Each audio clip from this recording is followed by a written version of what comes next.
Well, you were in the class. It's just very exciting to see students get excited or angry or, really passionate about an issue. And disagreement's fine, as long as it's, healthy and respectful of each other. But I think that's the most. And I think that's probably with clients too, when clients see their own strengths or are able to achieve goals that they have laid out for themselves, or we've laid out collaboratively.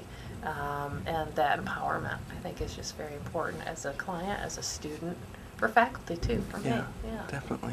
Yeah. I love that question, actually, because I think I was doing social work to some extent before I understood what social work was, and I don't mean that I was trained for it before then, but I really came to social work through political activism, through the anti-war movement, civil rights, those kinds of things, that I was, working regular jobs, non-social work jobs, and then volunteering at night after work and all these, and those things I just mentioned.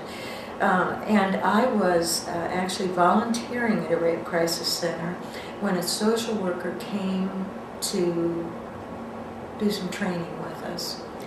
And I sat there and she talked about social work and I was stunned, and I thought, I can't believe this. I could get paid to do what I care about and I'm already doing in some ways. So I came through it kind of through activism. When was it that you knew social work was right for you? That's a great question.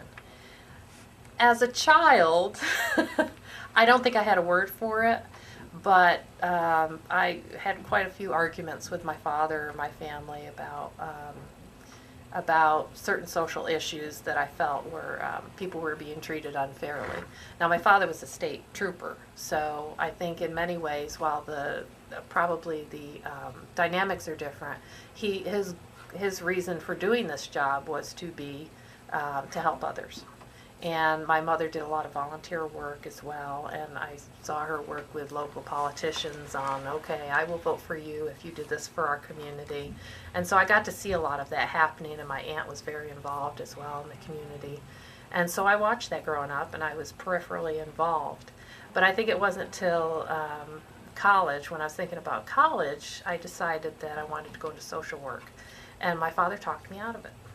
And he said, well, there's no money, and it's dangerous, and, oh, that's not for you, and it's sad, and you're good with languages. So I don't know why, but I listened, and went on and got a degree in French and Spanish. I was good in languages, but also had a lot of psychology and sociology courses under my belt, and taught for a few years after that, and then went back to social work. Decided that really was what I wanted to do. And as an educator in high schools, I got to see a lot of the issues that I was concerned about. And a lot of times the schools didn't have the resources to work with these children. So I thought about being a school social worker, and talked to a few, and also talked to the counselors, and they said, yeah, school social work, you don't want to be a counselor, guidance counselor, it's a lot of paperwork.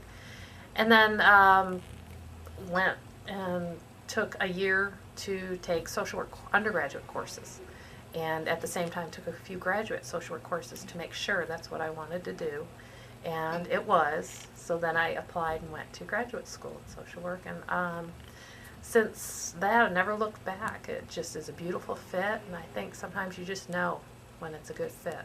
Are there gaps? Are there issues? Sure, in every field, but I just love the people I work with and the students I teach, and I think we're all, as a community, as a profession, I think we're doing real well, and I hope we can continue to do that. Yeah. Awesome.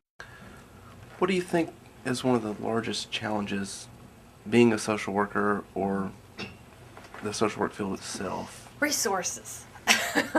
Resources. I think, I think policy development. I hear a lot of students say the reason they went into the graduate social work program is because they didn't feel that as an undergraduate, as a BSW, they had enough say in how the policies and how programs are developed and how resources are allocated, and so they wanted to have more of a voice.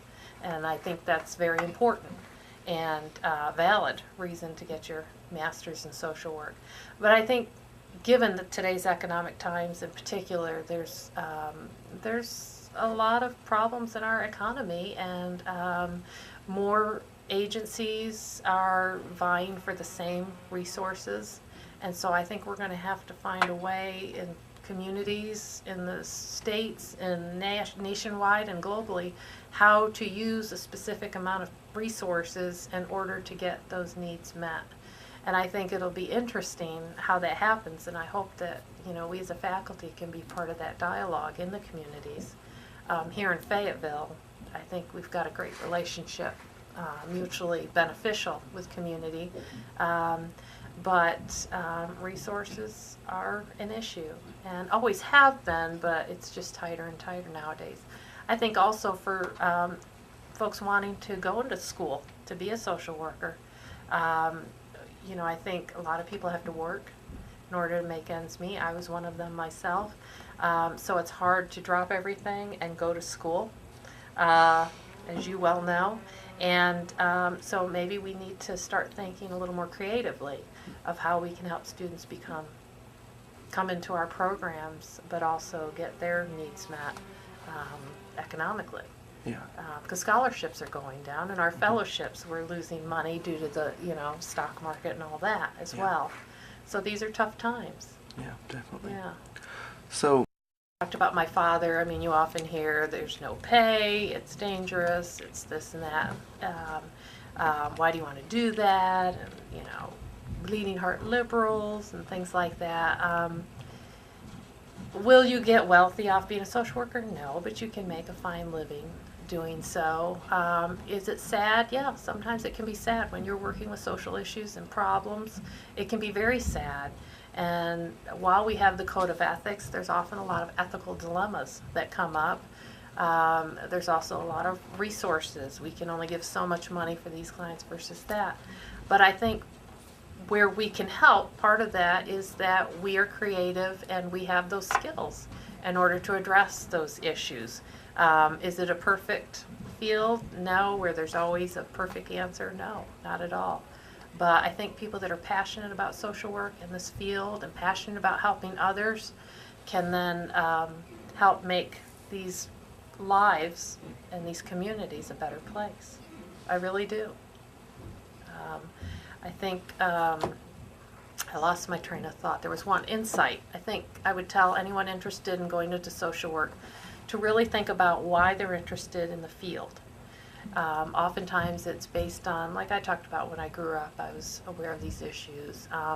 If it's to come into the field and help others and to make a difference, and to, you need a set of, it's not that easy. You need to learn how to do that and what's the appropriate way. If it's not to come fix yourself, but those things drive us. I lived in a low-income community, and we didn't have a lot of income, even though my father was a professional. And so we had a lot of weeks without a phone or without heat or without electricity, and so I knew what it was like to be poor, so I pursued anti-poverty policy. Yeah. So get some insight into what drives you, and then stick with it and use your faculty members and your fellow students and, get the most out of it that you can. That's what we're here for too.